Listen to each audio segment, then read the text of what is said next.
हम सब किसी अदृश्य शक्ति की मदद के उम्मीद में हैं और सबको अपने अपने हाल पर छोड़ दिया गया है। यहाँ कोई प्रधानमंत्री नहीं है, यहाँ कोई व्यवस्था नहीं है।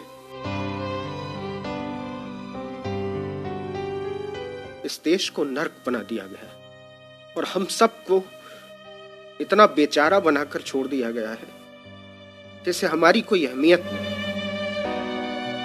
लेकिन जो लोग भी रहेंगे वो सोचेंगे कि इस दुनिया को और बेहतर होना चाहिए।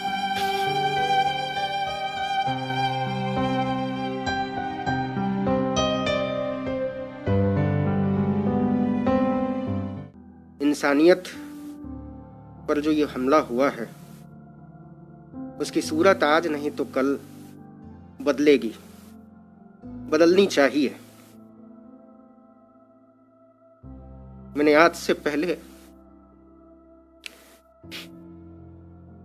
इस देश को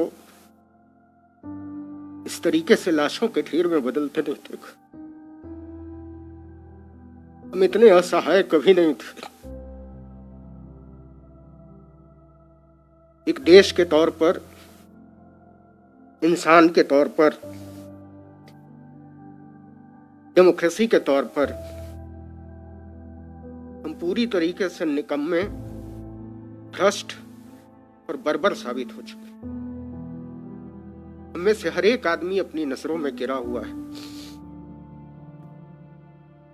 हम सब किसी अदृश्य शक्ति की मदद के उम्मीद में हैं। ऐसा लगता है जैसे यहाँ कोई सरकार नहीं है, यहाँ कोई प्रधानमंत्री नहीं है, यहाँ कोई व्यवस्था नहीं है, यहाँ कोई अफसरशाही नहीं है और सबको अपने अपने हाल पर छोड़ दिया गया है। मैंने इससे पहले पिछले 40-45 साल में डॉक्टरों को बिलख बिलख कर रोते हुए नहीं देखा है। आप किसी भी डॉक्टर से बात कीजिए, वो कहते हैं हमको मेडिकल प्रोफेशन से चिढ़ हो गई है। हम इस दिन के लिए तो इस पेशे में नहीं आए थे। ऑक्सीजन के बिना अपने पेशेंट को तड़प तड़प कर मरना डॉक्टरों की नींद उड़ा दे रहा है। और आप यकीन मानिए, मुझे ऐसा लगता है कि आज से साल भर बाद हमारे डॉक्टर बहुत सारी मानसिक बीमारियों से लड़ रहे होंगे।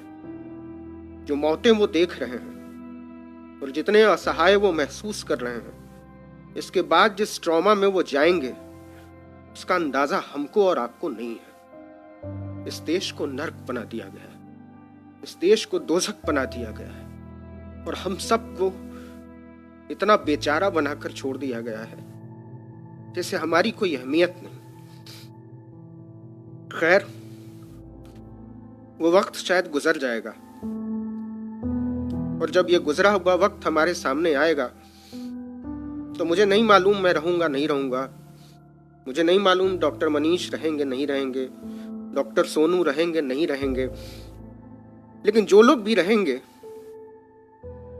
वो सोचेंगे कि इस दुनिया को और बेहतर होना चाहिए। वो सोचेंगे कि हमको हमारी आने वाली नस्लों के लिए मंदिर और मस्जिद के झगड़ों से ऊपर उठना चाहिए।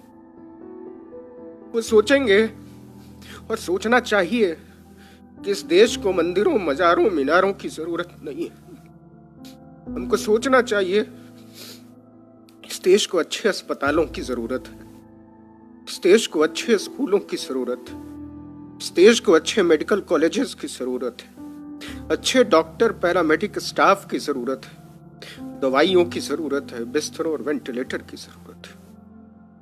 ऐसा क्यों नहीं हो सकता कि इस देश के हर मंदिर की दौलत को अस्पतालों के हवाले कर दिया जाए? ऐसा क्यों नहीं हो सकता कि इस देश की हर मस्जिद को अस्पताल में तब्दील कर दिया जाए? ऐसा क्यों नहीं हो सकता कि इस देश में कोई मंदिर तब तक नहीं उठेगा जब तक कि उसके साथ 100 बिस्तर का अस्पताल नहीं बनाया जाएगा, उसके साथ कोई स्कूल अटैच नहीं होगा?